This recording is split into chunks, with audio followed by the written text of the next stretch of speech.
Hello, my name is Joy, and I'm here again to continue the series about the women in the Bible. Did you hear about this certain young widow who migrated and worked in another country, met a rich guy there, and then proposed marriage to him with the help of her mother in law? Sounds insane, right? Well, that remarkable story was written in the book of Ruth in the Bible. Yeah. And some people think that the Bible was boring. No, not at all. Well, the events of Ruth occurred sometime between 1160 BC and 1100 BC, right about the period of the Judges. So the story starts with three widows, Naomi and her daughters in law, Orpah and Ruth, who suffered terrible misfortune. Their husbands, all of their husbands died. So they were stuck, poor, and husbandless in Moab. So Naomi decided to return to her home in Bethlehem because she heard that the Lord had visited his people and giving them food. So Naomi begs the girls to stay behind, and while Orpha is convinced, Ruth pledges her devotion to Naomi, forsaking her people to become part of Naomi's life. So, sumama si Ruth kay Naomi. Now, Ruth, a Moab native, went on this long journey to a foreign land, which is where Bethlehem was, arriving in time for the barley harvest. Now, when they got to Bethlehem, Naomi and Ruth are faced with the challenge of living alone as two single women, and they had to find jobs. So Ruth went out to work in the fields owned by Boaz, a rich, godly man who also happens to be a relative of Naomi. So it looks like it was love at first sight for Boaz because he ordered his workers to treat Ruth well whenever she's working in his fields. Naomi saw na Boaz and Ruth were in lababo with each other, so she hatched a plan. Because Boaz also happens to be a relative of Naomi's late husband, which is very, very important. Boaz would have an obligation to marry Ruth and provide for her as family. So parang ano yun rule yun ng Hebrews. So Naomi told Ruth to propose to Boaz, saying these words to him, "Take me under your wing, for you are a family redeemer." She told Ruth to lie at the feet of Boaz as a sign of her desire to seek his protection, and he graciously gave it. After he went through the customary legal measures, Boaz finally claimed his right and he was free to marry Ruth. And in time, they had a son. And in Ruth 4:16, it says, Then Naomi took the child in her arms and cared for him. And verse 17, the women living there said, Naomi has a son. And they named him Obed. He was the father of Jesse, the father of David. David, of course, was a great king of Israel, where the lineage of Jesus Christ, the Messiah, comes from. Wow, incredible, isn't it? Now, what can we learn from the life of Ruth? There are three things we can learn from her story, but they would be in a question form so that we can apply the truths right away. So the first question is, do I embody loyal love? Do I embody loyal love? It says in Ruth 1:16, do not urge me to leave you or turn back from following you. For where you go, I will go, and where you lodge, I will lodge. Your people shall be my people, and your God, my God. Yan yung sinabi niya kay Naomi when she insisted on, nasamahan siya sa Bethlehem. Ruth provides a strong example of loyalty both to God and to family, and we are to be fiercely loyal to God and His Word, even to the point of death. We are also to take care of the people in our family. Ruth did not go into the fields looking for a husband. She was trying to take care of her mother-in-law. She didn't want Naomi to endure the hardship alone, right? She felt a deep conviction that she was to stay with Naomi, and she followed that conviction. So Ruth went above and beyond in the way she honored and respected her mother-in-law, and in doing so she became known in the entire city as a virtuous woman. She worked hard to provide food for her and her mother-in-law.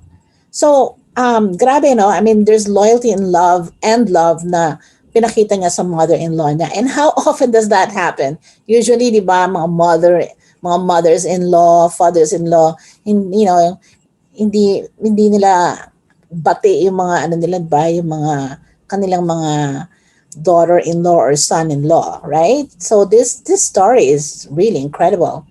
How is your relationship with your in-laws, your relatives, your kin? Do you embody love sa mga kamag-anak nyo?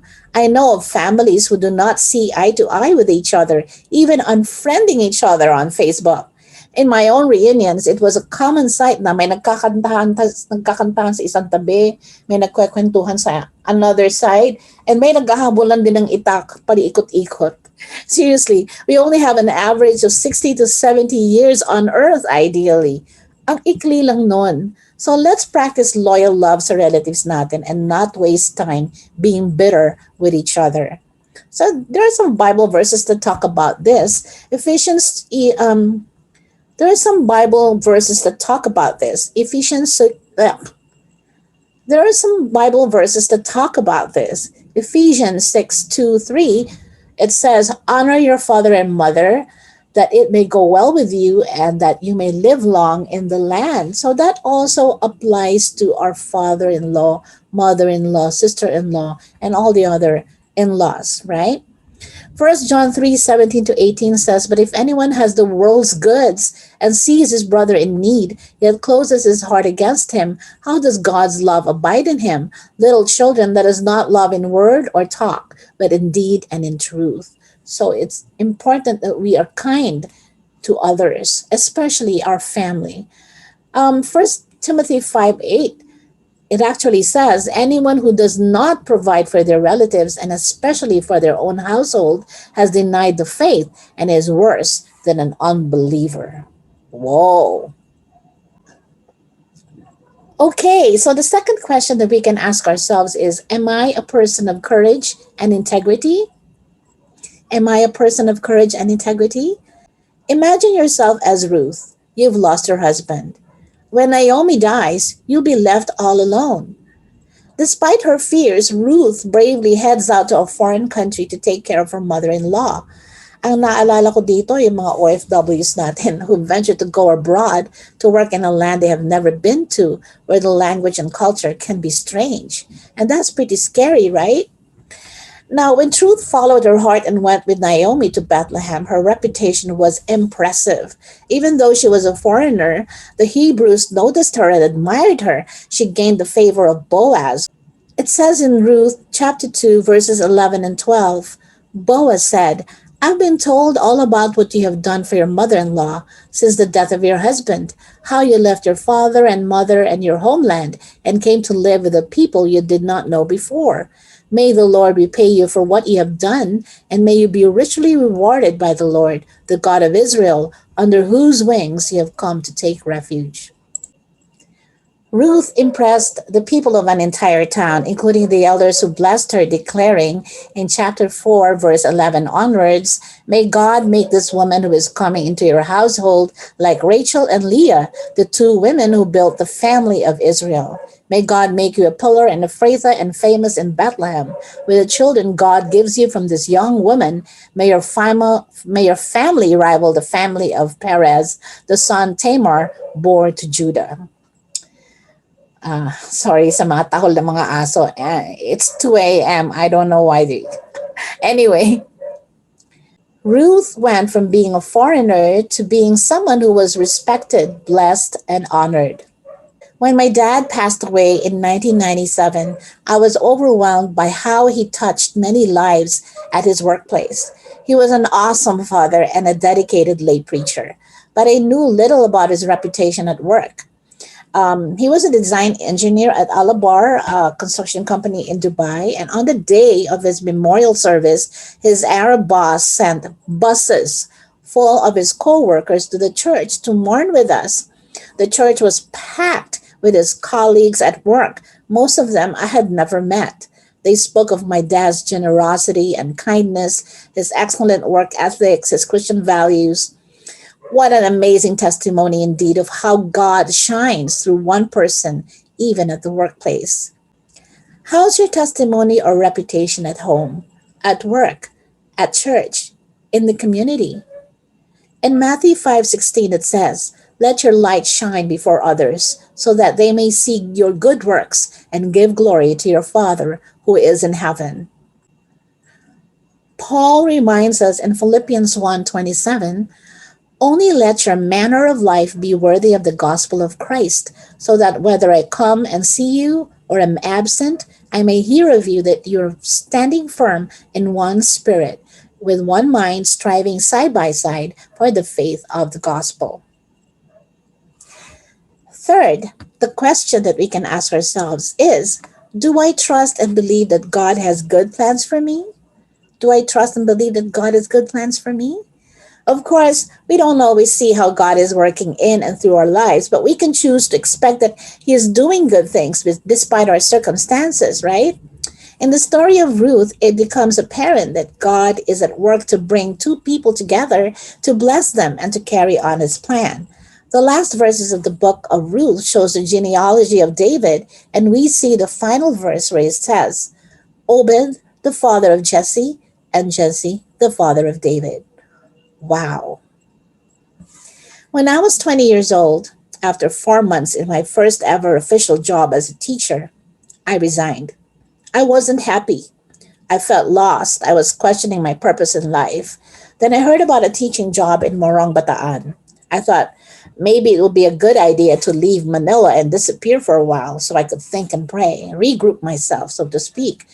Little did I know that my experience in teaching English as a second language to Vietnamese, Cambodian, Laotian, and Hmong children would change my life.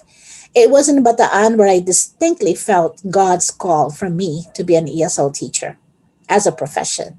Later on, I taught ESL in Dubai, UAE, and in Toronto, Mississauga, in Canada for the next 3 decades. It's amazing that God can even use my darkest moments so I could see the light. Do you believe that your present circumstances do not limit God's power? God birthed you to invite you into His service, to weave you into His plan for redeeming all people unto Himself. You just have to believe. I'll leave you with these two verses. Ephesians 2:10. For we are His workmanship, created in Christ Jesus for good works, which God prepared beforehand that we should walk in them. And finally, this verse is so common and everyone's probably memorized it, but it's still powerful in my opinion. Trust in the Lord with all your heart and do not lean on your own understanding.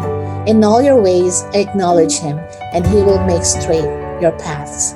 That's in Proverbs 3:5-6. Thank you for watching and God bless you. See you next time. Bye.